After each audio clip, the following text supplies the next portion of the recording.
নিষিদ্ধ ঘোষিত ছাত্রলীগকে প্রতিহত করতে রাজশাহী নগরীতে বিক্ষোভ মিছিল করেছে মহানগর ছাত্রদল। শনিবার বিকেলে এ কর্মসূচি পালন করা হয়। এতে নগরীর বিভিন্ন থানা ও শিক্ষা প্রতিষ্ঠানের নেতাকর্মীরা অংশ নেন।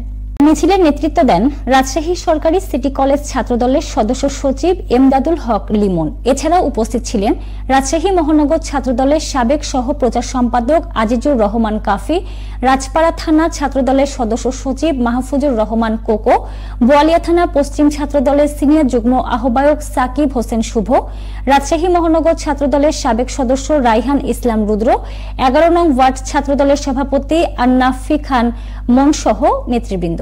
রাজশাহী পার্বতীপুর রুটে চলাচল করা উত্তরা এক্সপ্রেস ট্রেনটি পুনরায় চালুর দাবিতে বিক্ষোভ মিছিল ও মানববন্ধন করেছে বাগমারার নলডাঙ্গার স্টেশন এলাকার সর্বস্তরের জনসাধারণ। শনিবার বিকেল 4টায় বীরকুৎসা রেলওয়ে স্টেশন প্ল্যাটফর্মে এই মানববন্ধন করে তারা।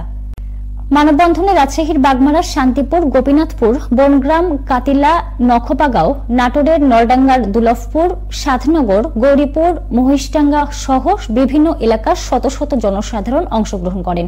এ সময় বক্তারা বলেন, পার্বতীপুর রাজশাহী পার্বতীপুর রুটে চলাচল করা উত্তরা এক্সপ্রেস ট্রেনটির চলাচল গত 2023 সালের 22 ডিসেম্বর থেকে সাময়িকভাবে বন্ধ করে দেওয়া হয়।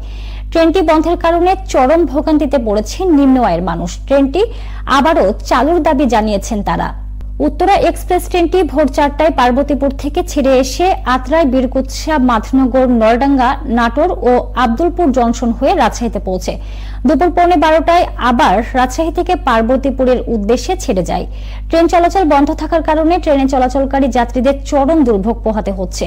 একদিকে যেমন অন্য ট্রেনে বাড়তি চাপ বেড়েছে, অন্যদিকে বিকল্প হিসেবে চলাচল করতে গিয়ে বেশি ভাড়া গুনতে হচ্ছে নিম্ন আয়ের যাত্রীদের। তারা আরো বলেন, আমাদের বীরকুৎসা থেকে নাটোর যাওয়া আসা ভাড়া লাগে 30 টাকা, কিন্তু উত্তরা ট্রেনটি বন্ধের কারণে সিএনজিতে খরচ পড়ে 120 টাকা। এতে অনেক খরচ হয়।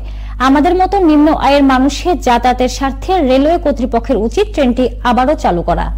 রাজশাহী ক্ষুদ্র ও কুটির শিল্প কর্পোরেশন বিসিক 10 দিনব্যাপী মেলার উদ্বোধনী অনুষ্ঠান অনুষ্ঠিত হয়েছে। রাজশাহী জেলা প্রশাসনের সহযোগিতায় রবিবার বিকেলে রাজশাহী কলেজ মাঠে মেলার উদ্বোধন করেন রাজশাহী বিভাগীয় কমিশনার খন্দকার আজিম আহমেদ। অতিরিক্ত জেলা প্রশাসক মহিনুল হাসানের সভাপতিত্বে এতে উপস্থিত ছিলেন police commissioner Abu Sufian, police super Farzana Islam, Rajshahi কলেজের অধ্যক্ষ জহুর আলী, বিসিকের আঞ্চলিক পরিচালক জাফর বায়োজিৎ, বিসিকের জেলা কার্যালয়ের উপমহাব্যবস্থাপক মোহাম্মদ রফিকুল ইসলাম সহ আরো অনেকেই। 10 দিনব্যাপী এই মেলায় 75টি স্টল নিয়ে বিভিন্ন উদ্যোক্তা অংশ নিয়েছেন। তারা বিসিকে শিল্প নিবন্ধনকারী। এই মেলায় অন্তত 30 জন নতুন উদ্যোক্তা প্রথমবারের মতো মেলায় এসেছে। প্রতিদিন বেলা 2টা থেকে রাত 10টা পর্যন্ত চলবে এই মেলা।